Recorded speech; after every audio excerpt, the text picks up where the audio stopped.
In the top stories, the BIDC matter is now over to the law courts. A warning that insurance premiums could soon increase. And Bajans off to a winning start in regional youth volleyball. Welcome to Nation News for Friday, July 10th, 2015. I'm Natasha Beckles.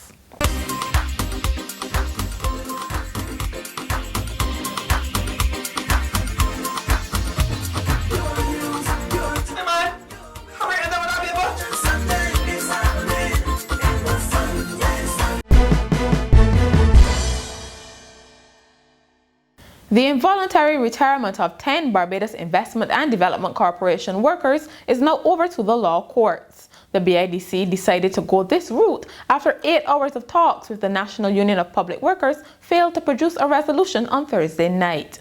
BIDC Chairman Benson Ricky Straker says a filing in the court will be made on Monday after an amended benefits package was rejected by the NUPW. Having reviewed its original position, that is with respect to the application of its intention to make the application before the court. The corporation reviewed the original retirement package for the 10 officers and presented a position that those officers that period will be extended for a further 3 months to December 31st, 2015, with all benefits accruing as they were at September the 30th. The National Union of Public Workers, through its representatives, totally rejected and in fact countered that their only position was they want the rehiring of the officers and the payment of those persons up to age 67. Union officials were expected to meet on Friday to decide on Phase 3 of their protest action. In Phase 1, thousands of government workers staged a protest march, while Phase 2 involves ongoing strike action at the Sanitation Service Authority. Meantime, Labour Minister Senator Dr. Esther Beyer, who chaired Thursday's talks, says while industrial action was allowed to continue while negotiations were taking place in the BIDC case, it will not happen again. The other thing that usually happens in this country is that once we agree to sit across the table, industrial action is suspended. All right? A case was made, and I said, okay, what was agreed that there would not have been the escalation today that they would have intended for today. So it wasn't escalated, but it continued. That is something, again, that is not to happen again in this country. When we sit across the table to talk, we will suspend industrial action. As I said, I allowed it, but it cannot be to set a precedent.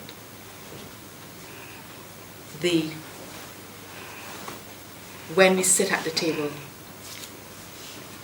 we will do each other the respect, we will come in good faith that says industrial action is off until.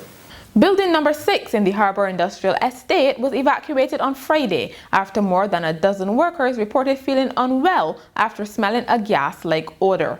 5 people were taken to the Queen Elizabeth Hospital by ambulance as a precaution, while 9 were treated on the scene. The building houses a number of businesses, including KM Solutions and the Caribbean Media Corporation.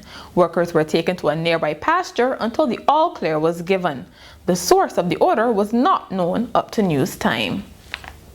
Barbadians have been warned that they could soon be paying more in life and health insurance premiums due to a significant rise in claims related to non-communicable diseases. Chief Operating Officer of Sagicor Life Inc., Edward Clark, says the cost of insurance is being driven up by a significant increase in NCD-related medical claims, including by people as young as 20. The insurance executive said while insurance companies have costs built in to absorb the impact of such situations, the problem has been worsening. Mr. Clark was speaking following the signing of a memorandum of understanding with the Healthy Caribbean Coalition. Hundreds of residents turned up at Courts Barbados' Sheraton branch on Friday to take advantage of an LED light bulb giveaway. People reportedly began lining up from about 2 hours before the 10 a.m. start, and officials were seemingly caught off guard as at one point they ran out of bulbs and had to go get more. Although many waited patiently in line, a few quarrels erupted as some people broke the queue. Householders were entitled to 5 bulbs each on presentation of their electricity bills. The giveaway forms part of the government's Energy Smart Fund. In sport, Barbados have won their first 2 matches in the 5th Caribbean Girls Youth Volleyball Championships. They began their campaign with a stunning 25-14, 25-9, 25-17 win over defending champions Trinidad and Tobago on Thursday night. And they followed it up with a straight sets win over Bonaire, 25-11, 25-18, 25-17 in Curacao on Friday morning. They were set to play Curacao tonight to settle the playoff spots in Saturday's semi-finals.